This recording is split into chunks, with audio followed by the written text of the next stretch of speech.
dem Autohof in Stuttgart steht ein Mann. Der sagt einmal, ich bronze, man sieht's einmal. Leider war er viel zu klein, von allerlei kommt er da nicht rein.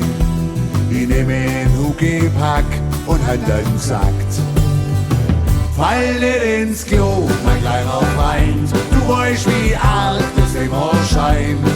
Wer so klein wie du ist, der ist in Gefahr.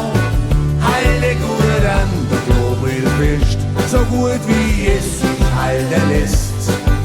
Ich hol bloß noch schnell ein Klopapier und dann bin ich wieder da.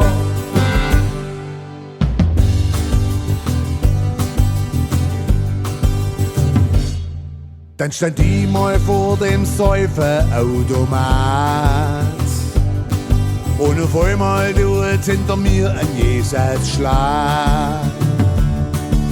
Ich dreh mich um, hergeh, die Schtraisalts brill ich hin. Und ich weiß, dass der mich falsch verstanden hat. Fall nicht ins Klo, mein kleiner Freund, ich bin gleich aus, ich hab fast weint. Und ich höre ganz laut aus der Grube schreien.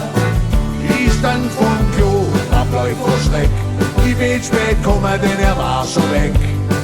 Wenn ich das daheim der Ramp erzähl, das glaubt mir doch keine Sau. Fall nicht ins Klo, mein kleiner Freund, du weißt, wie arg es immer scheint. Wer so klein wie du ist, der ist in Gefahr. Halte gut an, der Klobrill fischt